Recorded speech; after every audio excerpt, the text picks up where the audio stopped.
Hai guys, gimana kabarnya? Yuk belajar kimia menjadi lebih asik. Pernahkah kamu berpikir air yang mula-mulanya dingin akan mendidih ketika dipanaskan? Atau pernahkah kamu melihat es yang mencair ketika berada di suhu ruang? Mengapa hal tersebut dapat terjadi? Nah, semua itu berkaitan dengan kalor. Tapi apa sebenarnya kalor itu? Mari kita pelajari bersama. Ketika kita memasak air di atas kompor, kita sebenarnya sedang menambahkan energi ke dalam sistem, yaitu air. Energi ini disebut sebagai kalor. Jadi, kalor adalah energi panas yang berpindah akibat perbedaan suhu. Kalor berpindah dari benda yang bersuhu tinggi ke benda yang bersuhu lebih rendah. Inilah sebabnya ketika kita menuangkan air panas ke dalam gelas, gelas pun ikut terasa panas. Begitu pula saat kita memegang es batu, tangan kita akan terasa dingin karena kalor berpindah dari tangan ke es yang menyebabkan es mencair. Selain itu, kalor bisa berpindah dengan 3 cara yang menarik, yaitu konduksi, konveksi, dan radiasi. Konduksi adalah peristiwa kalor berpindah melalui zat padat tanpa disertai perpindahan partikelnya.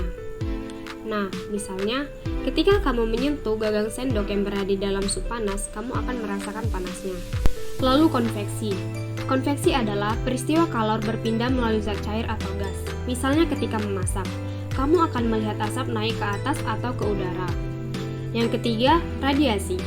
Radiasi adalah kalor yang berpindah tanpa medium. Misalnya, ketika kamu berada di terik matahari, kulitmu akan terasa panas. Nah, setiap benda memiliki energi dalam, yaitu energi total yang tersimpan di dalam suatu sistem, baik dalam bentuk energi kinetik yang terjadi akibat pergerakan partikel, maupun energi potensial yang terjadi akibat interaksi antar partikel. Saat suatu benda menerima kalor, energi dalamnya akan bertambah, karena partikel di dalamnya mulai bergerak lebih cepat.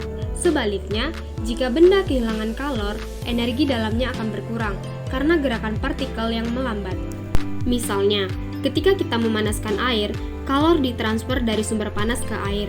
Molekul-molekul air menyerap kalor dari sumber api, yang menyebabkan mereka bergerak lebih cepat.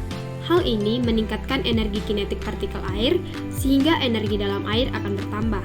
Selain kalor, energi dalam suatu sistem juga bisa berubah karena adanya kerja.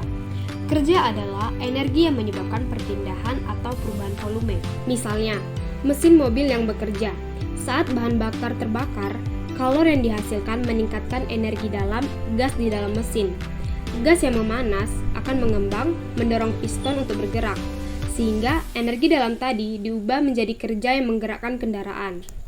Ketiga konsep ini dihubungkan oleh hukum pertama termodinamika yang menyatakan bahwa perubahan energi dalam sistem adalah hasil dari kalor yang masuk atau keluar, serta kerja yang dilakukan oleh sistem tersebut. Secara matematis, hubungan ini dapat dirumuskan sebagai perubahan energi dalam atau delta U sama dengan kalor atau Q dikurang kerja atau W. Artinya, jika suatu sistem menerima kalor, energi dalamnya akan bertambah. Tetapi, jika energi ini digunakan untuk melakukan kerja, sebagian dari kalor tersebut akan berubah bentuk menjadi energi mekanik.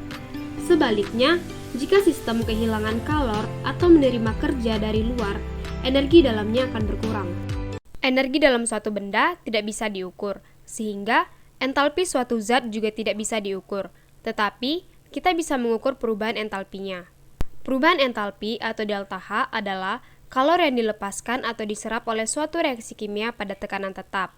Dalam sistem termodinamika, entalpi atau H adalah energi total dalam suatu sistem yang meliputi energi dalam dan kerja yang dilakukan oleh sistem. Secara matematis, perubahan entalpi didefinisikan sebagai delta H sama dengan H produk dikurang H reaktan. Sekian pembelajaran hari ini. Semoga apa yang kita pelajari tadi dapat dipahami dan berguna bagi teman-teman sekalian. Tetap semangat, sampai jumpa. Thanks for watching.